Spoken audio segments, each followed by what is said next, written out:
And what to do with your pet during a flood.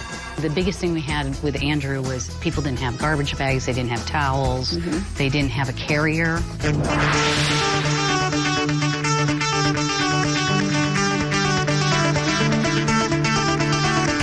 The record-breaking rain pelting the Tampa Bay area has prompted mandatory evacuation orders in some parts of Pasco and Hillsborough County. Veterinarian Dr. Webster is here. She's from Tampa Veterinary Hospital and is going to help us remind families what they need to do to prepare their pets for flooding. How do they do that, Doctor? Oh, well, when we have advance notice, it definitely helps. But now we're here and things are flooded. Pasco is crazy right now with 46 people being displaced from their homes and their pets. Yes. So advance notice, go and have a plan to leave the area ideally, you know, and go and take your family and your pets.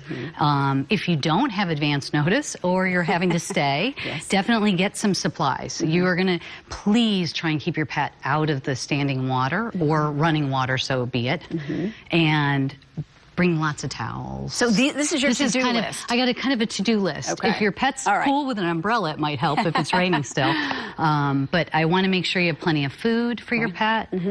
Some extra supplies. Is dry food better than canned food? Whatever they're accustomed to. I brought a little bit of both just to remind people. And if they need medications, have those ready. Right. And the biggest thing is if they have any wounds, please keep them out of the water because the sewer has been bubbling up in this. You know, we couldn't control that. Yeah, you can smell it. Yeah, it's not pleasant. For what about for a pet disaster supply kit? What specific things in there? Like, what's the #1 thing that you really think the owner should have? Is it food?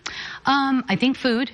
And definitely medications would be the two things I would say. And obviously some way to clean up after your pet. Okay. The biggest thing we had with Andrew was people didn't have garbage bags, they didn't have towels, they didn't have a carrier or a crate, because if you can't stay in a shelter with your pet, which most of the shelters unfortunately don't accept pets. I see. You need another plan. Okay. All right. So a crate is important. A crate is very important. And also we should introduce Tanner, who's with us here today. A beautiful dog. Hi, Tanner. Uh-oh. And a leash, too. That's a really good thing to have a collar, have their vaccination records or ID on them, too, please. Okay. All right. And then once the flooding is stopped, what other precautions should you be taking? Make sure you have a safe place to walk your pet.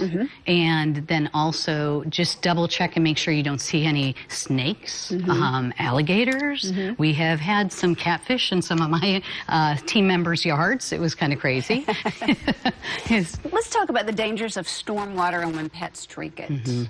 Oh, vomiting and diarrhea has been king right now, and even coughing dogs, because, you know, she goes out and granted you're walking her, there's runoff, she comes in, before you can even get her dry, she's licking herself and taking in some of that bacteria or nasty water. So definitely they can get sick. Okay. For pet owners, what are some of the worst things that they deal with during a flood in regards to the pets themselves?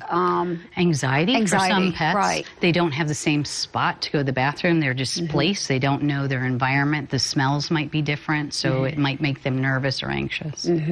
Is there a website where we can go for more information? You can come over to our website, tampavethospital.com. We're happy to help you. All right, sounds good. Well, Dr. Webster and Tanner, thank you so much for joining us today. We'll be right back.